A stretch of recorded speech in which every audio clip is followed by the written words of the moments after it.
Hey everyone, get ready to be spooked with bedtime scary stories set on rainy nights. Don't forget to subscribe and like this video.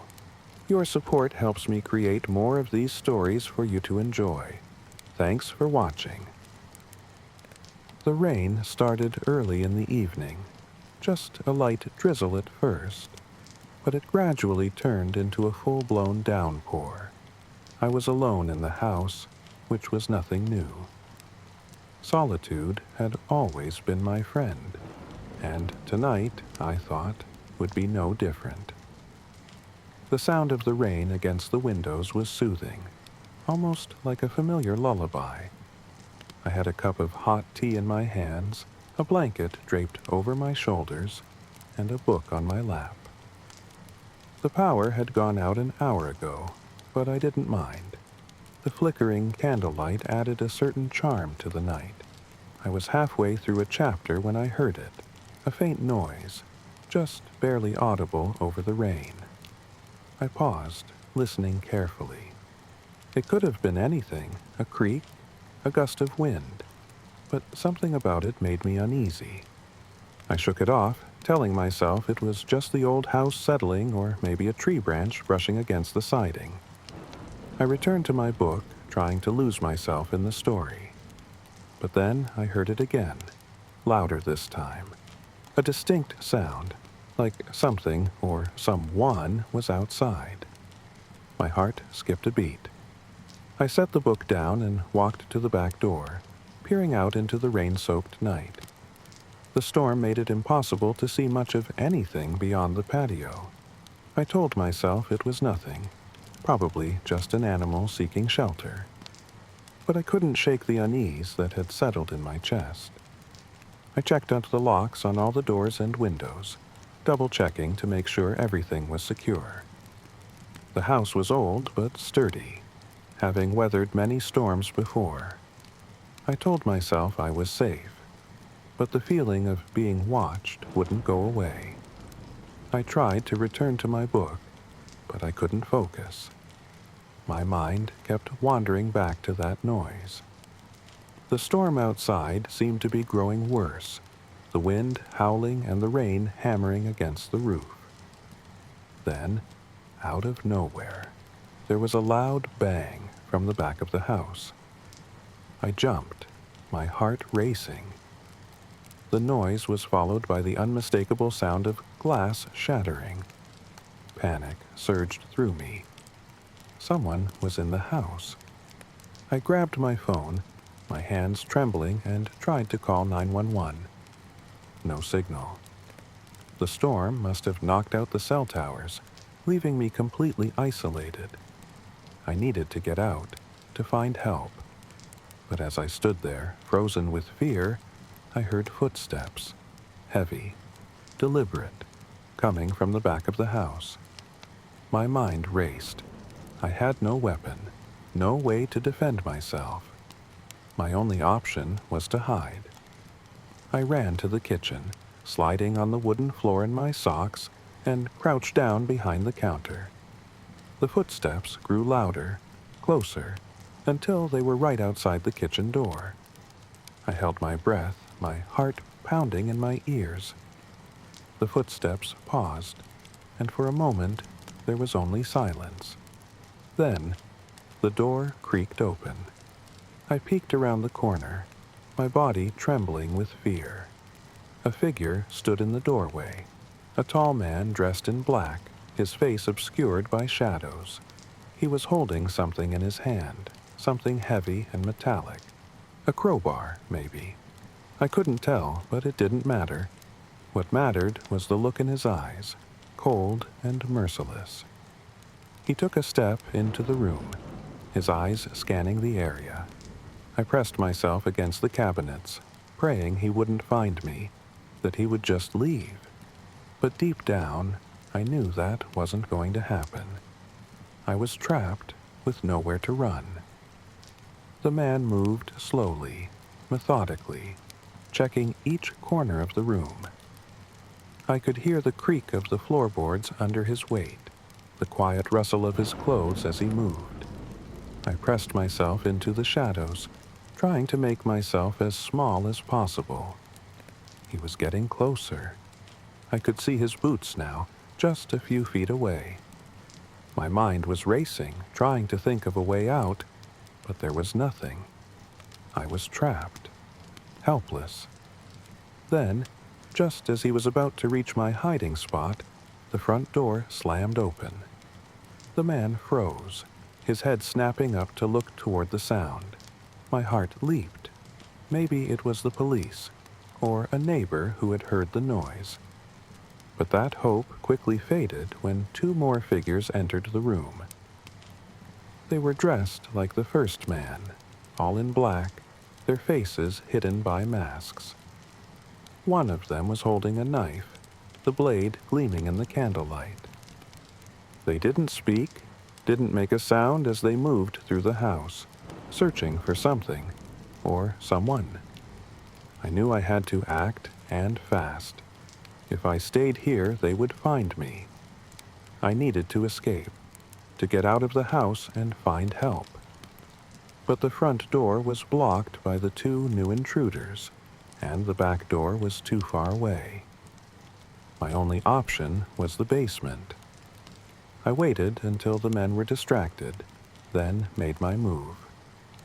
I darted out of the kitchen, sprinting toward the basement door. The sound of my footsteps echoed in the silence, but I didn't care. All that mattered was getting away.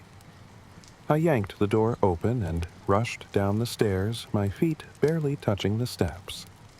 The basement was cold and dark, the only light coming from a small window near the ceiling. I ran to the far corner of the room, hiding behind an old workbench, my breath coming in ragged gasps. Above me, I could hear the men searching the house, their voices low and threatening. I knew it was only a matter of time before they found me. I needed to find a way out, but the basement had no doors, no windows big enough to crawl through. I was trapped.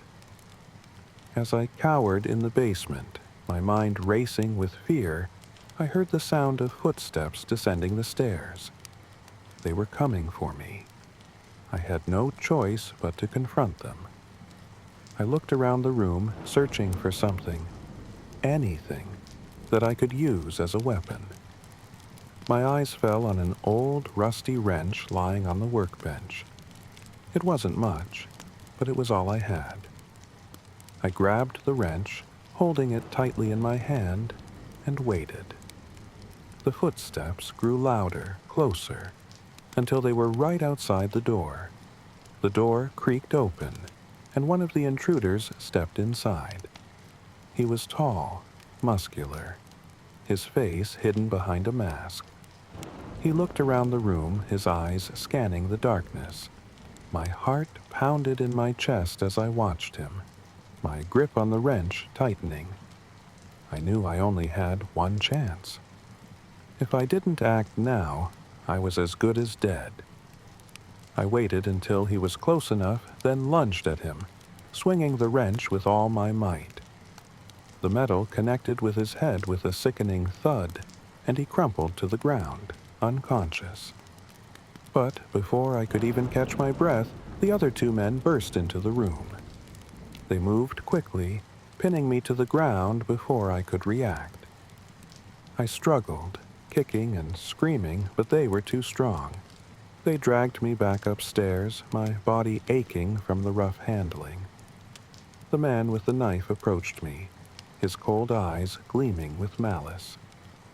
"You're a fighter," he said, his voice low and menacing. "But it's over now. Just accept it." My mind raced, trying to think of a way out, but there was nothing. I was at their mercy. But just as the man raised the knife, something strange happened. The lights in the house flickered, then went out completely. The room was plunged into darkness. The only sound, the heavy breathing of the men and the pounding of my heart. Then, from the shadows, a soft, eerie whisper filled the room. It was a voice. but not one of the men. It was something else, something inhuman. The men froze, their eyes wide with fear. The whisper grew louder, more insistent, until it was echoing through the house, a chorus of voices, all speaking in a language I couldn't understand. The men began to back away, their faces pale. Whatever was happening, they wanted no part of it. But before they could reach the door, the air in the room grew cold, so cold that I could see my breath in the air. And then, from the darkness, a figure appeared. It was a woman, or at least it had been. Her skin was pale, almost translucent, her eyes empty voids. Her hair hung in wet, tangled strands, dripping water onto the floor. She moved slowly, her feet barely touching the ground as she glided toward the men. The intruders were frozen in place, their terror palpable. The woman reached out, her fingers long and bony, and touched the man with the knife. He screamed, a blood-curdling sound that echoed through the house, as his body began to wither, his skin turning gray and brittle. The other men tried to run, but the woman was too fast. She moved with a speed that was impossible, her hands clutching at their throats, draining the life from them in seconds. I watched in horror as the men crumpled to the ground, their bodies twisted and contorted, their faces frozen in expressions of pure terror. The woman turned to me, her empty eyes locking onto mine. For a moment, we stared at each other, the air thick with tension. Then, the woman smiled. It was a smile of pure malice, a smile that sent chills down my spine. I opened my mouth to speak, but no words came out. Instead, the woman began to fade, her body dissolving into the shadows until she was gone. The house was silent once more, the only sound the rain tapping against the windows. I was alone again, but I knew I would never truly be alone. Slowly, I got to my feet, my body trembling with fear and exhaustion. The bodies of the intruders lay around me, their faces twisted in horror, their lives snuffed out by something far more terrifying than any human. I didn't know what had just happened, but I knew one thing. I couldn't stay in this house. I had to leave, to get as far away as possible. But as I turned to leave, I noticed something on the floor. Something that hadn't been there before. It was a small, old-fashioned locket, the kind that looked like it had been lost for decades. I picked it up, my fingers brushing against the cold metal. Inside the locket was a photograph. It was old, the edges worn and faded, but I could still make out the faces in the picture. It was the woman, the one who had saved me. And standing next to her was a little girl, her eyes wide with innocence, her smile bright.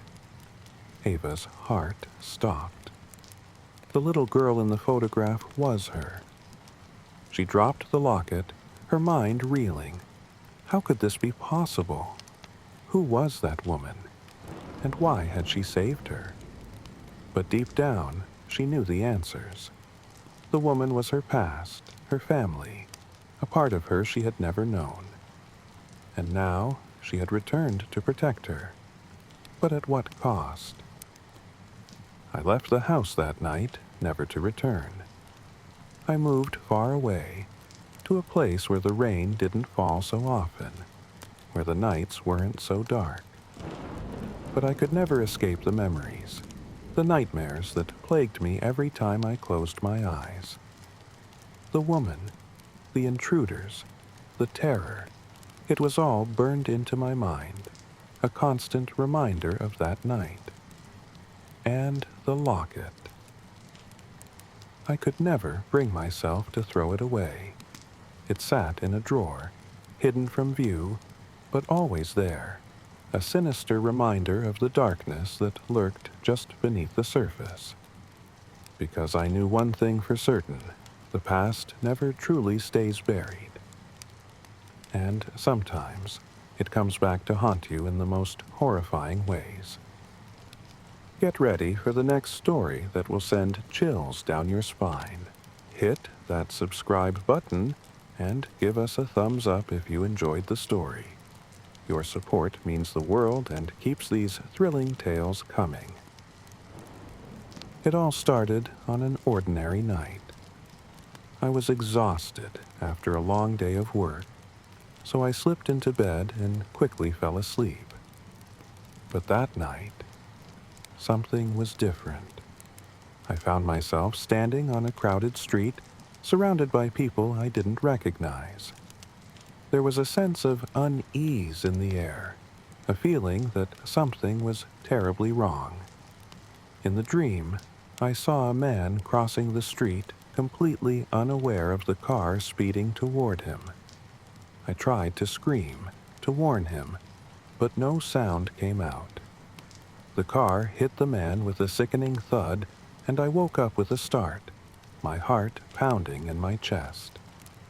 The next morning, I shook off the nightmare, chalking it up to stress. But as I was walking to work, I saw the same man from my dream, crossing the same street. My blood ran cold. I wanted to scream, to warn him, but I froze, just like in the dream. The car came out of nowhere, and the man was struck down right in front of me. I stood there, unable to move, my mind racing. This wasn't just a nightmare. It was a glimpse into the future. Over the next few weeks, the dreams continued, each one more vivid than the last, each one showing me something that would happen the following day. At first, they were small things, a cup spilling at work, a child dropping their ice cream cone, a bird flying into a window. But then the dreams began to take a darker turn. I dreamt of a fire breaking out in my apartment building. The next day, it happened. A minor electrical fire. Nothing too serious, but enough to confirm my worst fears. These weren't just dreams. They were premonitions. I tried to change the outcomes, but it seemed the future was fixed. If I knocked over a cup in the dream, no matter how careful I was, it would still tip over the next day. The sense of helplessness grew, gnawing at my sanity. My nights became a source of terror, knowing that each time I closed my eyes, I would see what was coming. And what was coming was never good. One night, I had a dream unlike any other. I was in my bedroom, standing in front of a mirror. My reflection stared back at me, but something was wrong. My eyes were wide with fear, and a thin line of blood trickled down my neck. In the mirror, I saw the shadowy figure of a man standing behind me, holding a knife. As I turned to face him, the dream ended. I woke up drenched in sweat, my heart racing. This was the first time I had seen my own death, and it terrified me. I knew the figure in the dream was coming for me, but I didn't know who he was or when he would strike. I became paranoid, jumping at every sound, every shadow. I started avoiding mirrors, afraid of what I might see. The dream played over and over in my mind, and I knew I had to do something, anything, to stop it from coming true. Days passed, and my fear grew. I knew it was only a matter of time before the dream became reality. I began locking my doors and windows, carrying pepper spray wherever I went. But deep down, I knew these measures were futile. The dreams always came true. One night, as I was preparing for bed, I noticed a strange man lingering outside my apartment building. My heart skipped a beat. He looked familiar, too familiar. It was the man from my dream. I quickly closed the curtains and backed away from the window, my mind racing. I couldn't just wait for him to come for me. I had to act. I grabbed my phone and called the police, my hands trembling as I explained the situation. They assured me they would send someone to check the area, but I couldn't shake the feeling that it wouldn't be enough. The dreams were never wrong. The night was eerily quiet. I sat in my living room, every light in the apartment on, clutching a kitchen knife in my shaking hands. I was terrified, but I refused to go down without a fight. Hours passed, and there was no sign of the man. I began to think that maybe, just maybe, I had changed the outcome this time. But then I heard it, a soft creak coming from the hallway outside my door. My breath caught in my throat. I stood up, my heart pounding in my chest, and moved silently toward the door. The creaking grew louder, closer. I raised the knife, my hands trembling. Suddenly, there was a loud bang on the door, followed by silence. I held my breath, my knuckles white as I gripped the knife. The door handle slowly turned, and the door began to creak open. "Anne?" A voice called it out softly. It was my neighbor, Mrs. Collins, from the apartment next door. I let out a breath I didn't know I was holding. I lowered the knife and opened the door. "Mrs. Collins, what are you doing here?" I asked, trying to keep my voice steady. "I heard noises, dear," Mrs. Collins said, her voice shaking. "I wanted to make sure you were all right." I nodded, forcing a smile. "I'm fine, just a bit on edge." Mrs. Collins reached out and patted my hand. "Don't worry, dear. Everything will be all right." I nodded again, but the unease in my stomach didn't go away. After Mrs. Collins left, I locked the door and returned to the living room. I glanced at the clock. It was nearly midnight. Just as I was about to sit down, I heard another sound, a faint scratching like nails on a chalkboard coming from the back of the apartment. My blood ran cold. The scratching grew louder, more insistent. It was coming from the bathroom. My heart pounded as I slowly made my way toward the sound, the knife held tightly in my hand. I reached the bathroom door and hesitated, the sound now deafening. Summoning every ounce of courage, I pushed the door open. The bathroom was empty, but the mirror was covered in scratches, deep gouges that hadn't been there before. My reflection stared back at me, wide-eyed and terrified, just like in the dream. And then I saw him, the shadowy figure standing behind me, knife raised. I spun around, the knife in my hand, but the figure was gone. The bathroom was empty, save for me. But I knew better. He was here somewhere, waiting for the right moment to strike. I couldn't stay here. I had to leave now. I rushed to the bedroom and grabbed my keys and phone. I ran to the front door, but as I reached for the handle, a cold hand wrapped around my wrist. I screamed and turned to face the man, but there was no one there. My wrist was red and bruised, but the hallway was empty. Panicked, I threw open the door and ran down the stairs, my footsteps echoing in the empty stairwell.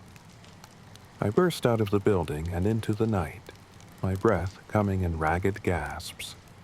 I didn't stop running until I reached the street, where I flagged down a passing car. The driver, an older woman, rolled down the window. "Are you all right, dear?" the woman asked. concern etched on her face. "I need to get out of here," I gasped. "Please, help me." The woman nodded and unlocked the door. I climbed in, glancing back at my apartment building. For a moment, I thought I saw a shadow in the window, watching me leave. The woman drove in silence, the city lights blurring past. I tried to calm my racing heart, but the fear wouldn't go away. Finally, the car stopped in front of a small diner. "This is as far as I can take you, dear," the woman said, her voice kind but firm. I nodded and thanked her, stepping out of the car. I watched as the woman drove away, the taillights disappearing into the night. I was alone again. I walked into the diner, the bell above the door jingling softly. The place was nearly empty, just a couple of late-night customers nursing cups of coffee. I took a seat at the counter, my hands still trembling. A waitress appeared, smiling kindly. "What can I get you, hon?" "Just some water, please," I replied, my voice barely above a whisper. The waitress nodded and returned with a glass of water. I took a sip, trying to steady my nerves. I felt a little better being around people, but the fear still gnawed at me. As I sat there, staring into my glass, I noticed something odd. The reflection in the water. It wasn't mine. It was the man, his cold, dead eyes staring back at me. I dropped the glass, the water spilling across the counter. I jumped up, knocking over the stool. "Are you all right, dear?" the waitress asked, concern in her voice. I nodded, forcing myself to breathe. I just need some fresh air." I stumbled out of the diner and onto the street, my heart racing. The reflection, those eyes, I couldn't get them out of my mind. I had to find a way to stop this, to break the cycle of dreams and death. But how? As I walked down the deserted street, I realized something. The dreams only showed me what was going to happen, but they didn't control my actions. I had been living in fear, waiting for the dream to come true, but I could change things. I had to. I stopped in the middle of the street, the realization hitting me like a ton of bricks. I didn't have to wait for the man to come for me. I could confront him, face him head on. It was a terrifying thought, but it was my only chance. If I didn't act, the dream would become reality, and I would die. Taking a deep breath, I turned and began walking back toward my apartment. I didn't know how I was going to do it, but I knew I had to try. This time, I wasn't going to run. I was going to fight. The apartment building loomed in the distance as I approached. My heart pounded, but I forced myself to keep moving. The street was deserted, the windows dark. I reached the door and pushed it open, the creak echoing through the empty lobby. I made my way up the stairs, every step sending a jolt of fear through my body. When I reached my floor, I hesitated. The hallway was dimly lit, the shadows long and deep. But I kept going, my resolve hardening with every step. I reached my apartment and paused. I could feel him inside, waiting. I gripped the knife in my hand and took a deep breath. This was it. I unlocked the door and stepped inside, the darkness swallowing me whole. I could feel him, close, so close. My eyes darted around the room, searching for any sign of movement. Then I saw it, a shadow in the corner, slowly creeping toward me. I raised the knife, my hands shaking, and stepped forward. "Come on," I whispered, my voice trembling. "Come and get me." The shadow moved, and suddenly he was there standing in front of me, the same cold, dead eyes staring back at me. He raised his knife and I lunged forward, driving my own knife into his chest. He staggered back, a look of surprise crossing his face. But he didn't fall. He kept coming, his knife raised high. I screamed and stabbed him again and again and again. But he wouldn't go down. He just kept coming, his eyes locked on mine. Finally, I drove the knife into his throat, and he fell to the ground, gurgling. I stood there, panting, my hands covered in blood. It was over. I had won. But as I looked down at the man's body, I realized something. The face looking back at me. It wasn't the man from my dreams. It was someone else. My heart skipped a beat. I dropped the knife and stumbled back, my mind reeling. What had I done? I looked around the room, my eyes wide with horror. The shadows seemed to close in around me, suffocating me. And then I heard it. A soft, cold laugh coming from behind me. I spun around, but there was no one there. The laugh grew louder, echoing through the apartment. I backed away, my eyes darting around the room. The shadows seemed to come alive, twisting and writhing. And then I saw him, the man from my dreams, standing in the doorway, a cold smile on his lips. I screamed, but no sound came out. The shadows closed in around me, and I felt a cold hand on my shoulder. I looked up into the man's cold, dead eyes, and knew it was over. The dream had come true. They found me the next morning lying on the floor of my apartment, a look of terror frozen on my face. There were no signs of a struggle, no wounds, no explanation for my death. But those who knew me, who had heard my stories, knew the truth. I had seen my own death, and despite my best efforts, I couldn't escape it. The dreams always came true. And as the police searched the apartment, they found a note, scrawled in my trembling hand. You can't change the future. It's already written. The case was closed, but the mystery remained. My dreams had shown me the future, and in the end, the future had claimed me. And somewhere, in the darkness, the man from my dreams still smiled. We've made it to the last story of the night. This final tale is the scariest one yet, guaranteed to give you chills. I had been driving for hours, the endless stretch of highway illuminated only by my car's headlights and the occasional flicker of a distant lightning storm. The night was thick with fog, making it impossible to see more than a few feet ahead. The hum of the engine and the rhythmic swish of the windshield wipers were the only sounds keeping me company. I was running on fumes. Both my car and my body were dangerously close to empty.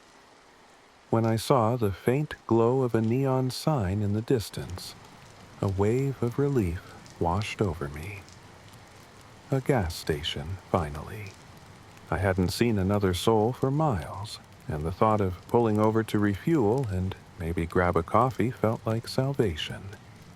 The sign flickered as I approached, the letters spelling out, EZ, stop, gas, and go. It looked old, the kind of place that had been around for decades, untouched by time. I pulled in under the overhang, the lights buzzing and casting a sickly yellow glow over the pumps. The place was deserted. Not a single car in sight, no attendant, nothing. I turned off the engine, and for a moment, the silence was deafening. I glanced around, half expecting someone to emerge from the shadows, but there was no one. just me, and the darkness pressing in from all sides. Stepping out of the car, I was hit by the chill in the air. The wind had picked up, rustling the dead leaves on the ground and sending a shiver down my spine. I reached for the gas pump and began filling the tank, my eyes darting around the empty lot.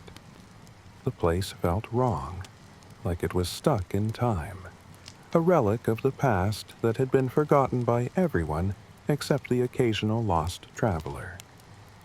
As the gas flowed, I noticed the store was still open, its fluorescent lights flickering inside.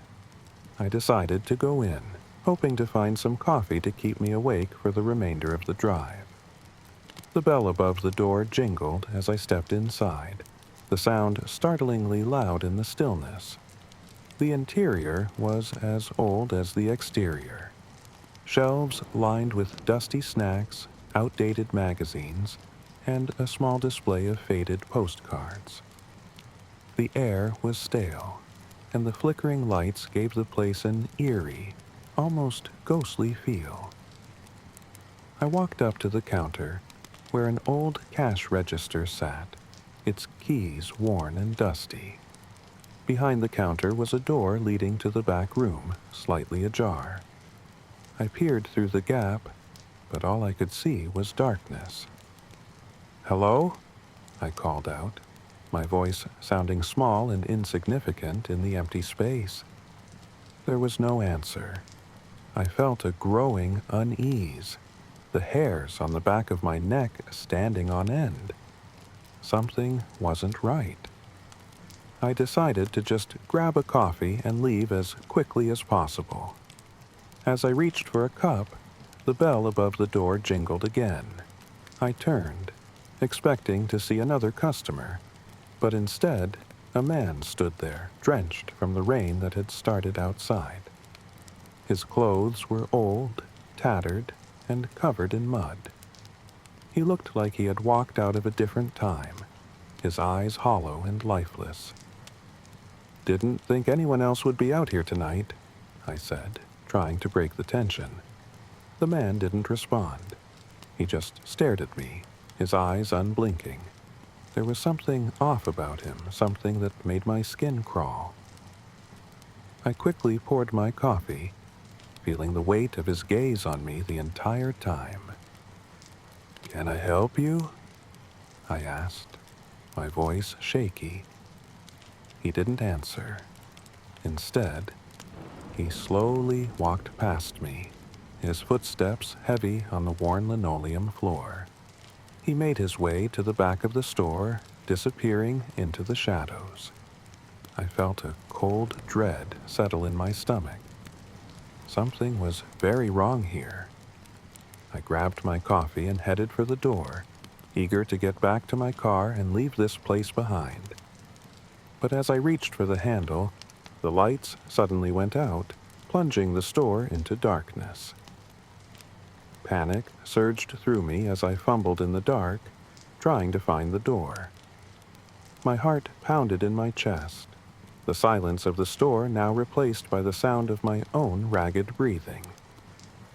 I could feel the presence of the man somewhere behind me, lurking in the shadows.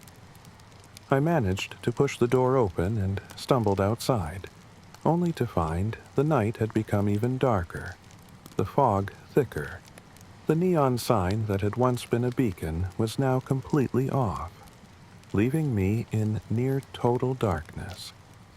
I sprinted to my car, the gravel crunching under my feet. As I reached the driver's side, I froze. The man was standing in front of my car, illuminated by the weak light from my headlights. His eyes, those empty, hollow eyes, locked onto mine. I jumped into the car, slamming the door behind me and locking it. My hands shook as I fumbled with the keys, desperate to start the engine. But when I finally turned the key, nothing happened. The car was dead. I looked up, and the man was gone. I sat there in the silence, my heart pounding in my ears. I tried the key again, but the engine wouldn't turn over. I was trapped.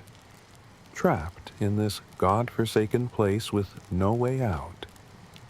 I glanced around the lot, but it was empty. No sign of the man. No sign of anyone. Just the oppressive darkness pressing in from all sides.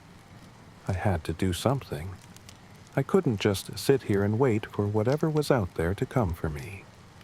I grabbed my phone and turned on the flashlight, the small beam of light barely cutting through the darkness. I opened the car door slowly, stepping out into the night.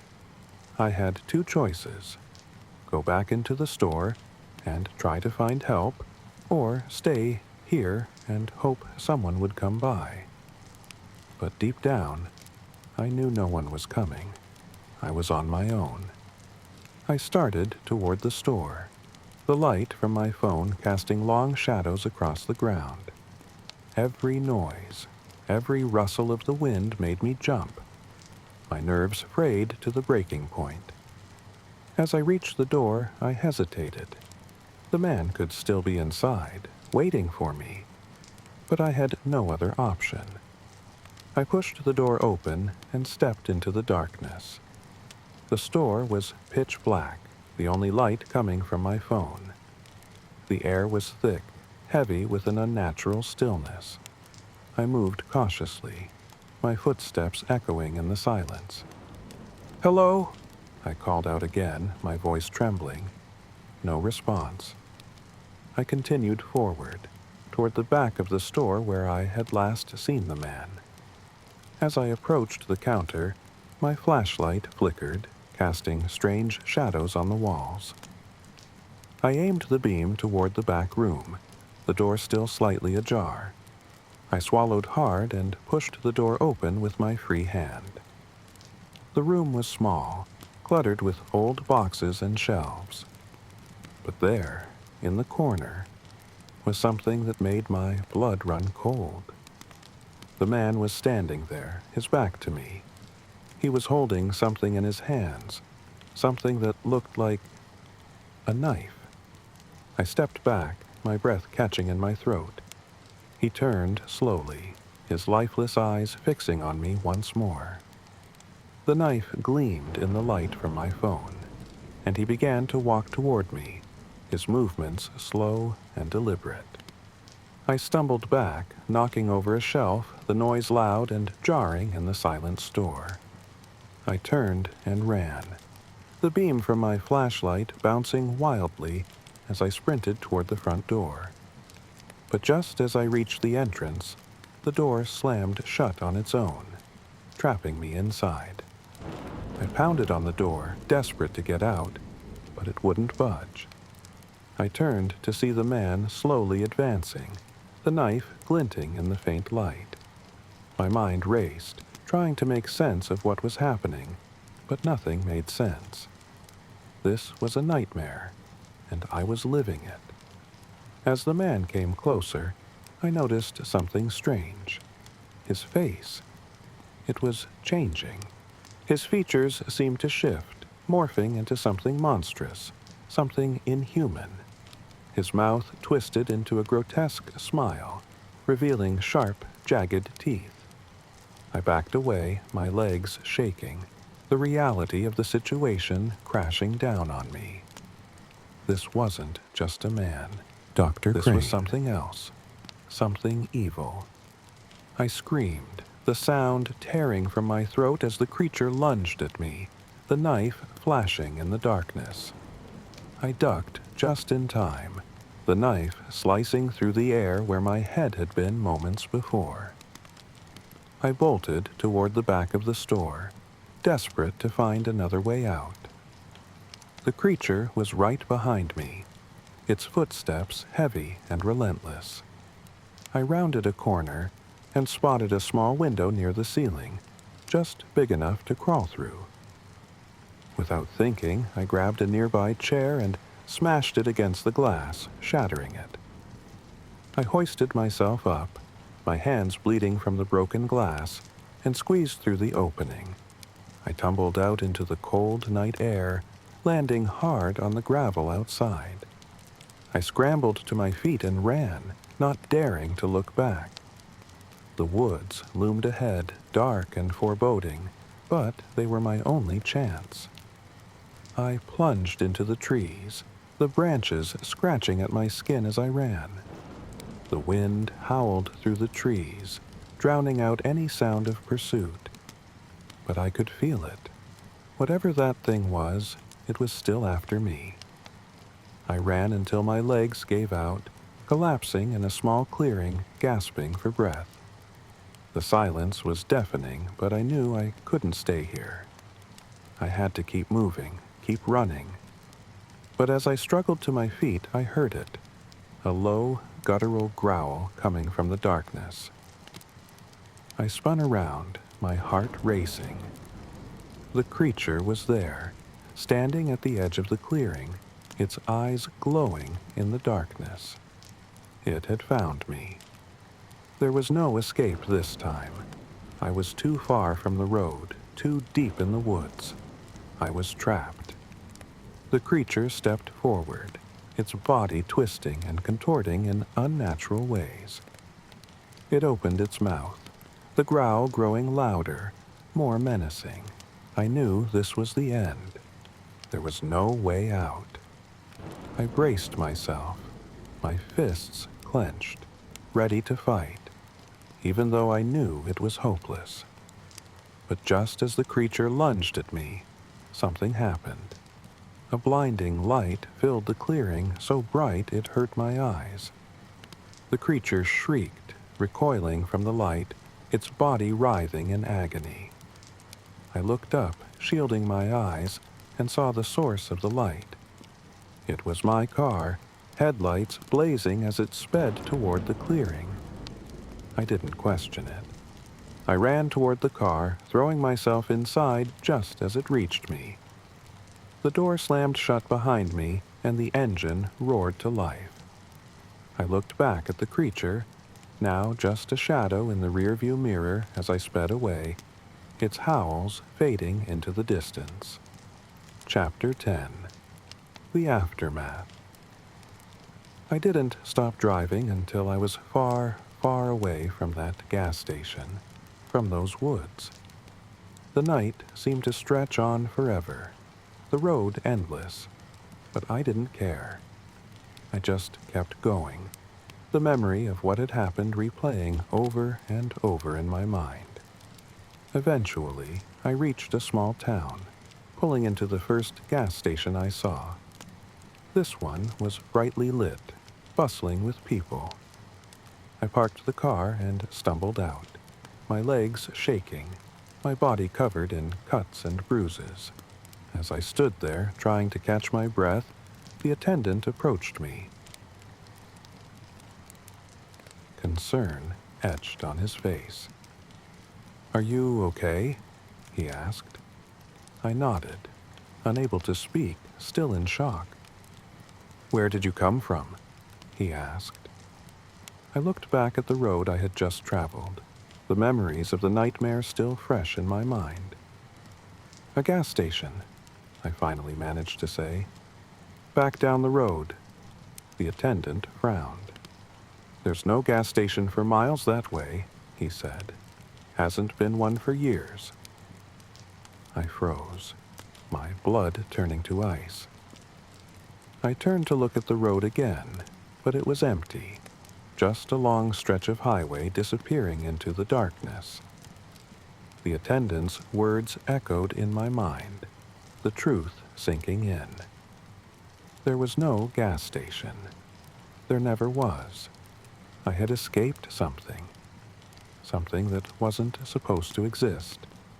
And as I stood there, under the bright lights of the real world, I realized that I had been given a second chance.